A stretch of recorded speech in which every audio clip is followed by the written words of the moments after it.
Welcome to the Parenting with Impact podcast with your hosts Elaine Taylor-Klaus and Diane Dempster, co-creators of ImpactParents.com, an online community, award-winning blog, and service organization helping parents all over the world to raise complex kids become capable, independent adults. Elaine and Diane are certified coaches with personal experience raising children with challenges such as ADHD, anxiety, and more, and extensive experience in guiding parents to raise their complex kids with confidence and calm.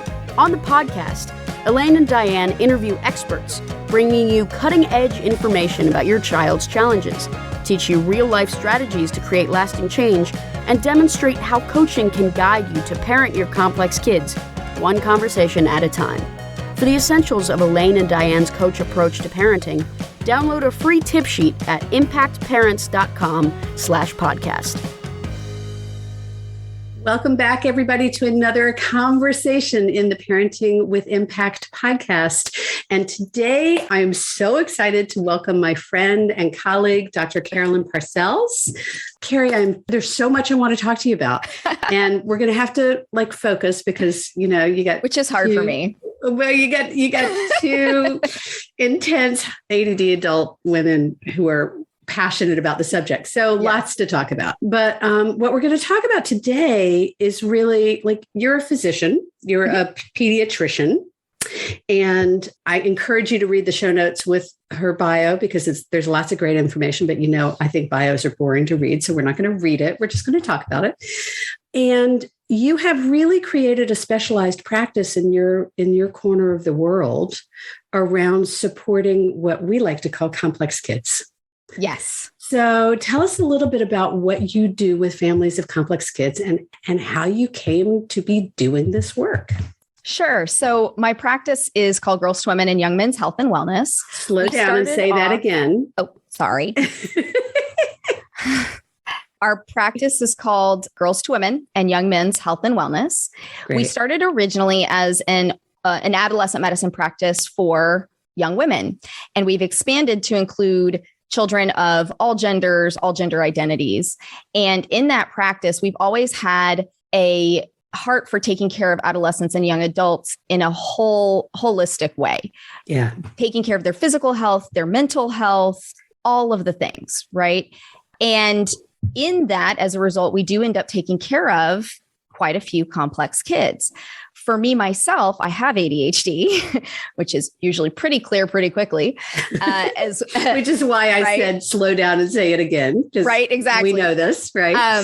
But also I have a learning disability myself. And so, these are things that also run in my family pretty significantly.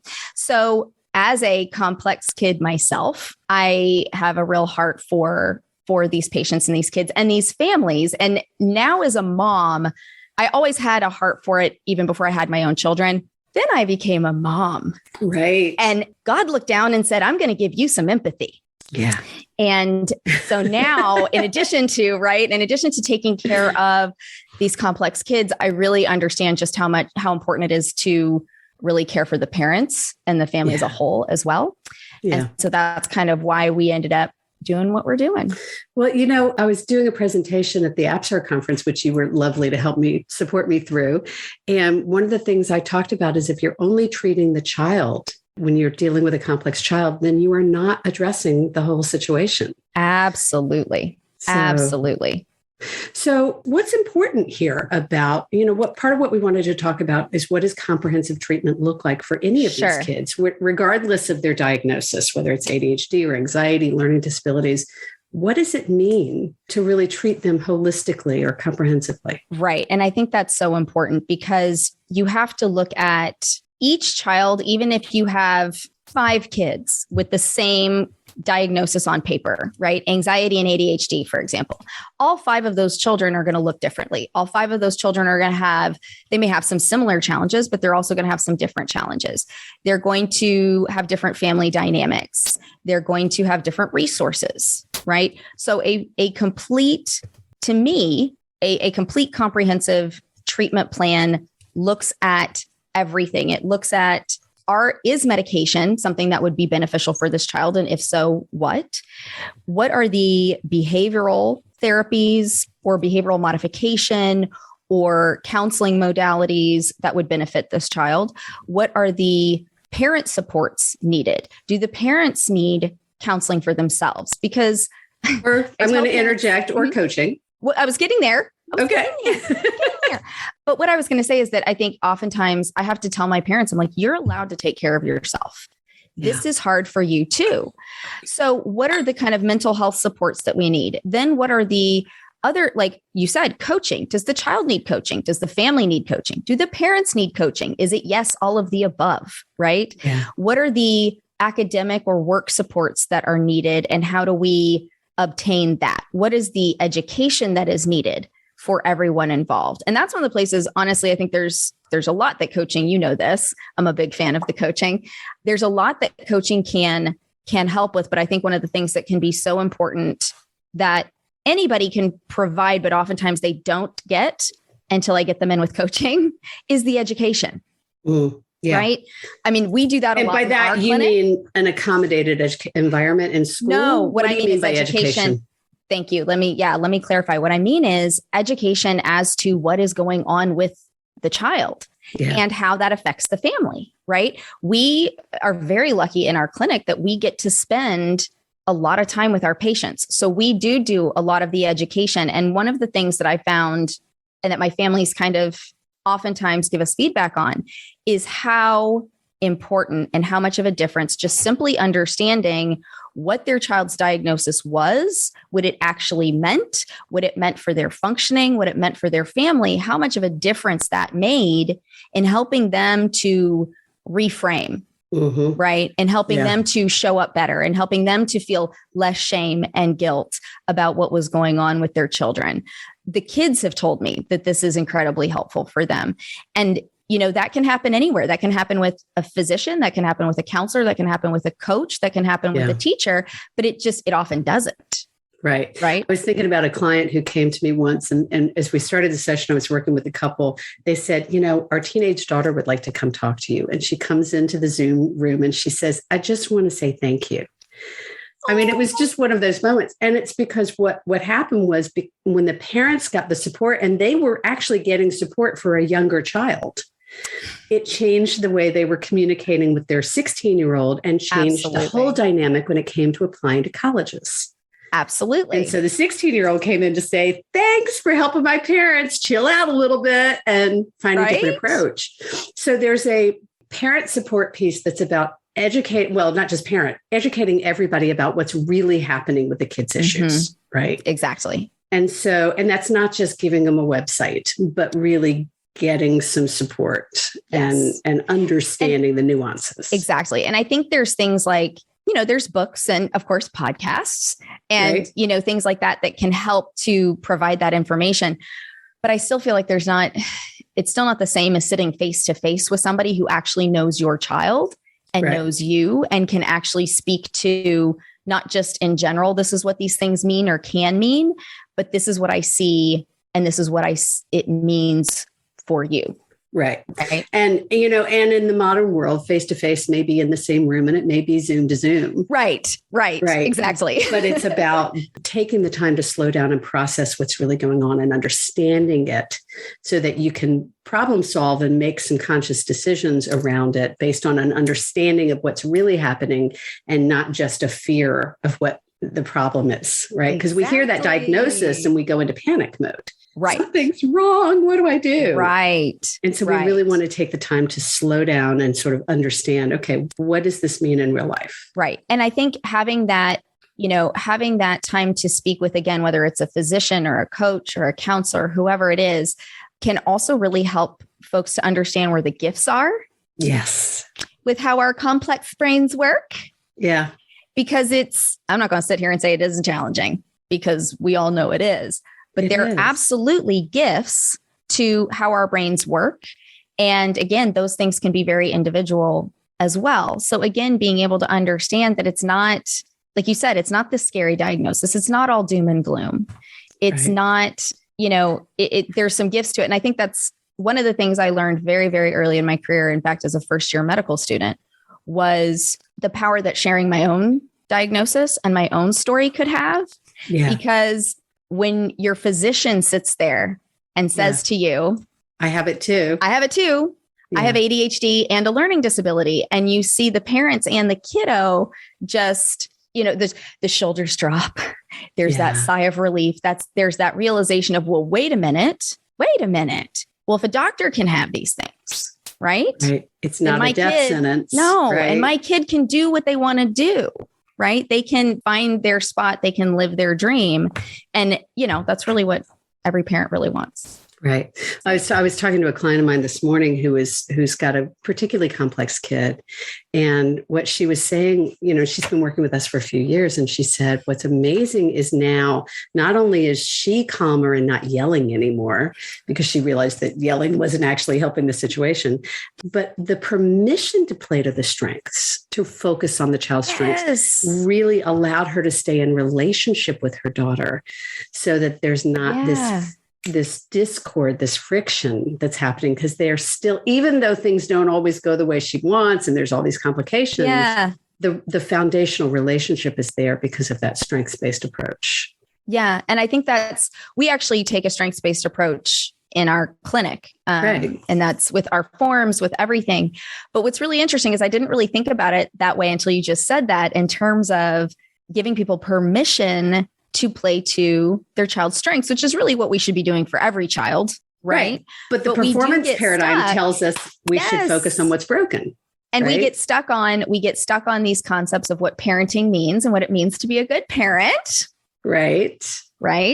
And, focusing on those things as opposed to focusing on what really is the strength of our own children and playing to that. Yeah. Well, and I can speak to that so clearly that all of my kids have complex issues. And had we not played to their strengths, I don't think they would be as successful as they are now, because they would have had this notion, and let's talk about this a little bit, that they were broken. I was just having a conversation with one of my kids last night that was just sort of reminding them, you are not broken. You are extraordinary and fabulous and have all these gifts. And sometimes you also have challenges. Yes. And that's a shift. That's a paradigm shift. It is. And I see that a lot in my clinic. And I see that actually, interestingly, more with my patients, I feel like, than with the parents, that when we start talking about the diagnosis, or especially when we start talking about medication, right? Mm-hmm. They have this concept that medication means something's wrong, something's broken. And that's why I have to have medicine, which I understand that concept, right? Because that is kind of our Western concept of medicine. But, we do a lot of kind of reassurance and talking about just that there's nothing wrong with you.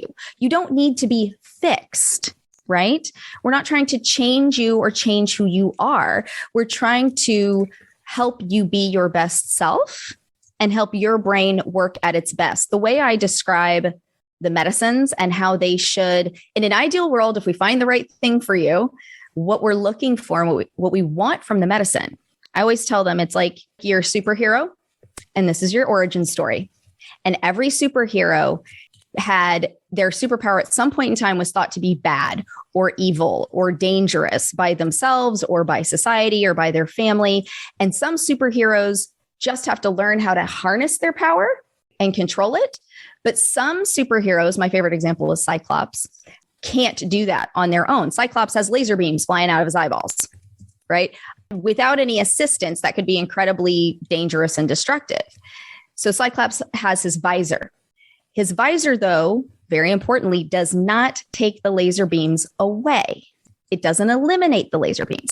It gives him the power over when he uses them and how he uses them. It gives him the control over his superpower.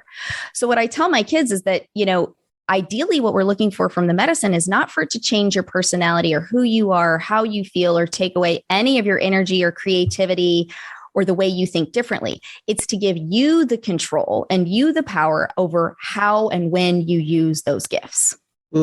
I love that so much. Yeah. And I really want parents listening to hear that our goal is not to fix our kids. Our goal is to help them understand themselves well enough so that they can begin to learn how to harness their strengths and manage their challenges. Exactly. In a nutshell, that's what it's all about, right? That's it. And so we do that with education, and we do that with counseling and with coaching and with accommodations in a school environment, or finding the right placement for a school environment. There are a lot of ways that we set the stage for this. Yep. Yeah. But that's the goal. The goal is not for them to perform a certain way, right? The goal is for them, as you say, to perform at to reach their best, whatever that is for them. For them to be them. For them to be them.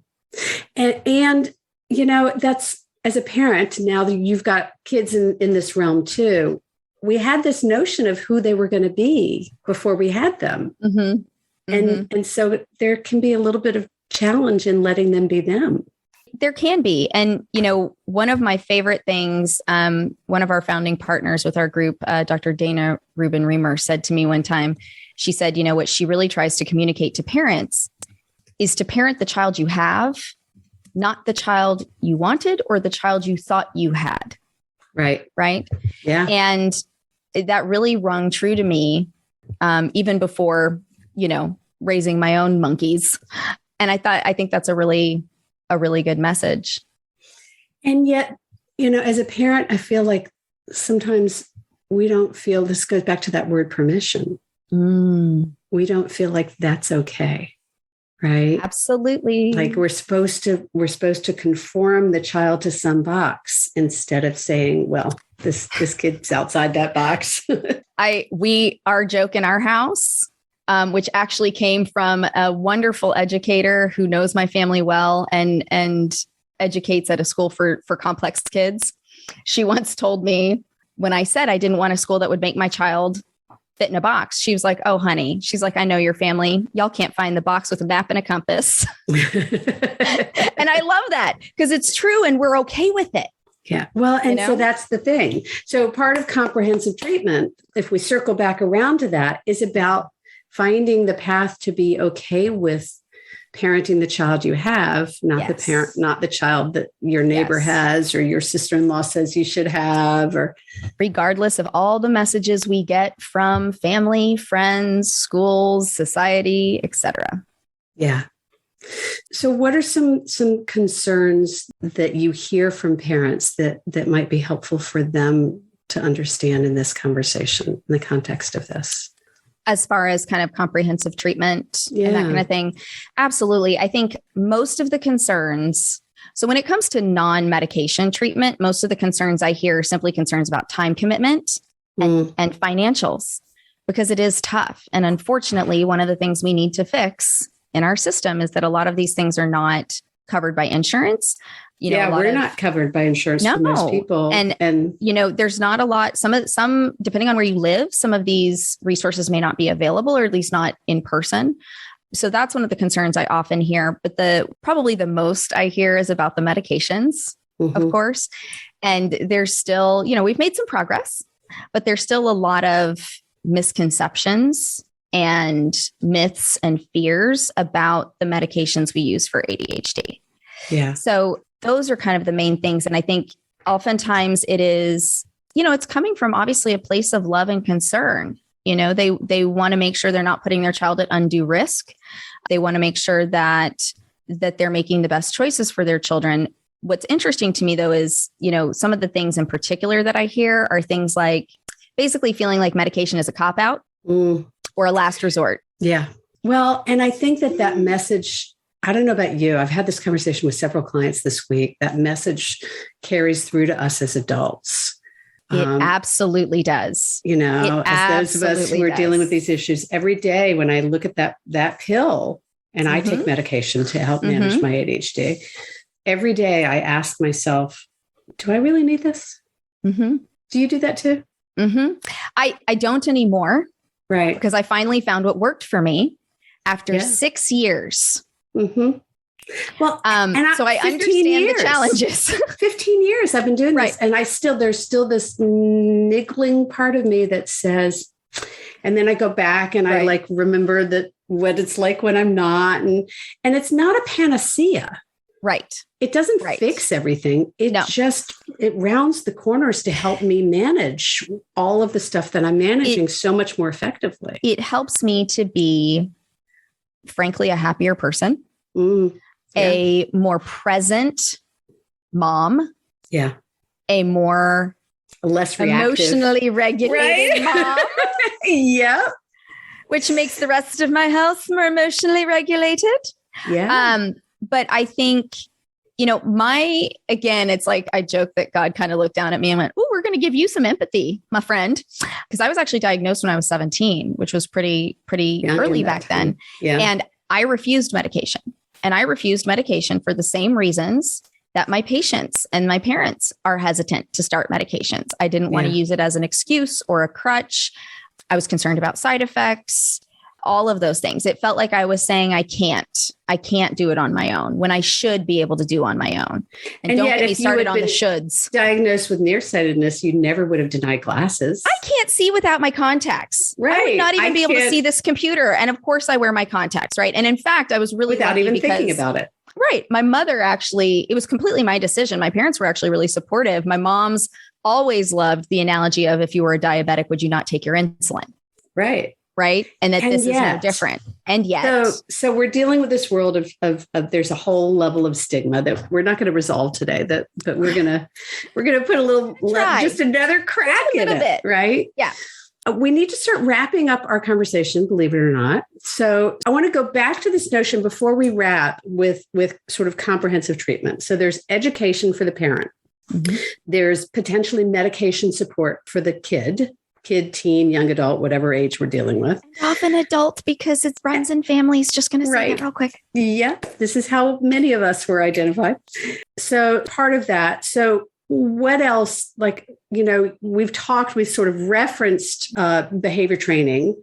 Right. What else is part of comprehensive treatment that we want to make sure we hit? Sure. So we've talked, one more thing I want to mention. So there was medication, there's basic education about the condition you're dealing with, and then there's an accommodated school environment. Those are things we've kind of established clearly. And I think to kind of wrap it back around and to be more clear, the AAP, the American Academy of Pediatrics, recommendations by age, I think, are pretty solid. And that's, ages 4 to 6, you start with classroom accommodations and parent behavioral training.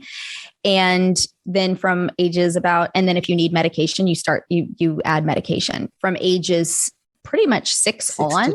6 to 12, it's 6 and then to 12 to 18. And then 12 to 18. But, then medication is considered first line, in addition to classroom accommodations, and parent behavioral modification training is the specific training that is recommended.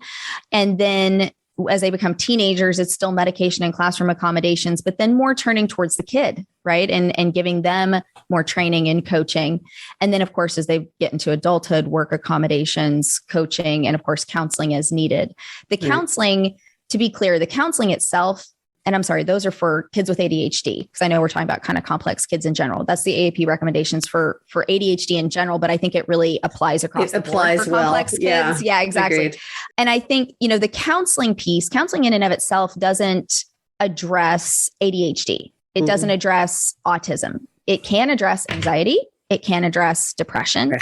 But I do find that it often is helpful for folks in all of the realm of complexity, because you're still dealing with adjusting. You're dealing with self-esteem issues. You're dealing with processing trauma.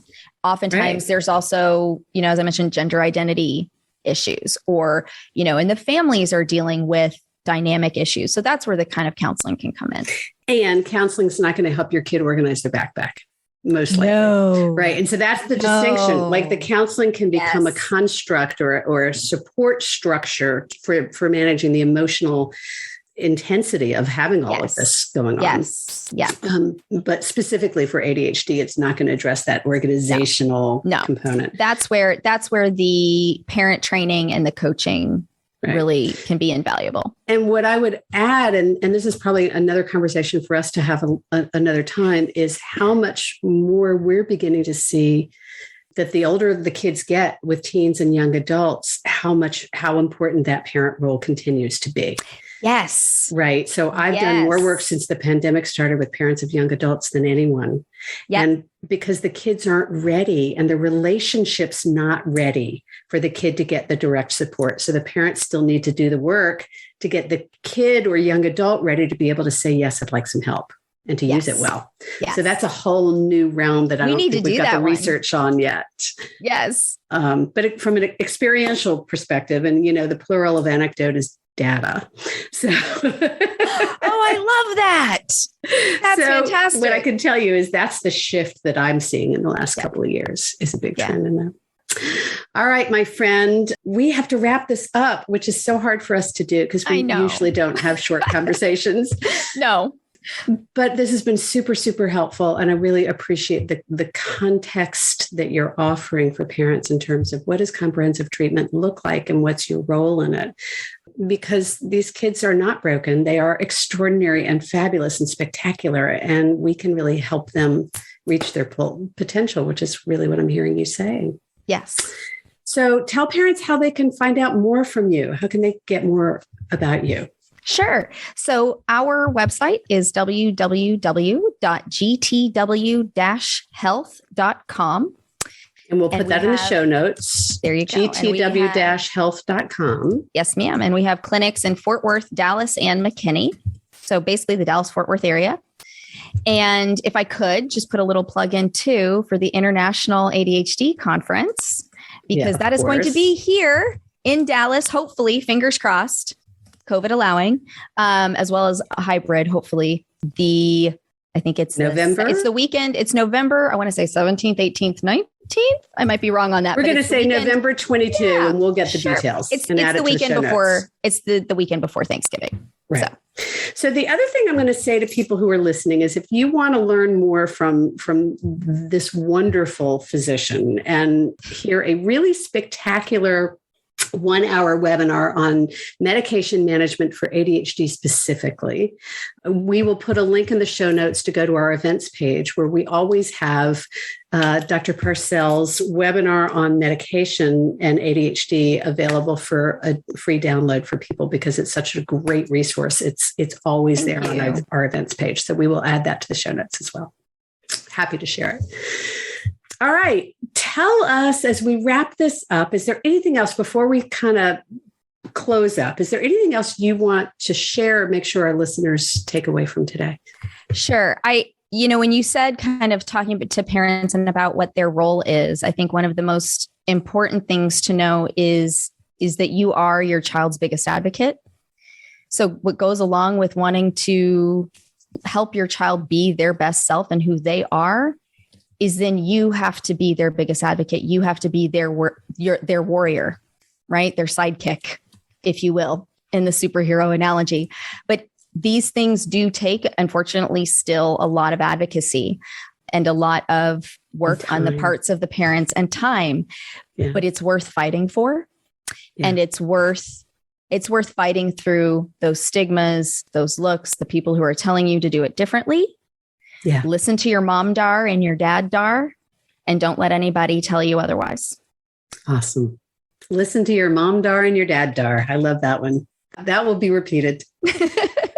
All right. As we wrap up, we always like to end with a favorite quote or motto as a kind of a fun wrap. Anything you want to share with our audience? I actually saw one recently that I absolutely loved. It was this meme, and it said basically as a way of self-care. Okay. Get weird and keep dancing. I love it. And I may change that a little bit. I'm going to say stay weird and keep dancing. Well, that seems totally appropriate coming from you. So I love that about you. We're just going to dance through all of it. There's a concept in coaching called dancing in the moment. And it's about just being with wherever you are and dancing with whatever's coming at you. So I love that. Beautiful. All right, my friend, thank you. Everybody, thank you for being here, for what you're doing for yourself and for your kids. It makes such a difference. My guest has been Dr. Carolyn Parcells, and we've been talking about comprehensive treatment for complex kids. And Carrie, thank you for your work in the world and for the presence you bring to the families you support and to all of the rest of us through your spectacular energy and what you model in terms of what we can achieve when we allow our kids to play to their strengths. Thank you. Thank you for having me, and thank you for being my friend. Always a pleasure. And again, everybody, thanks for tuning in. Check us out on the next podcast, and we will talk to you soon. You've been listening to the Parenting with Impact podcast with Elaine and Diane. For more information on the Impact Parents community or to join Sanity School for Parents, please visit impactparents.com. If you like what you've heard, please share this podcast with friends who need similar guidance and subscribe wherever you listen to podcasts.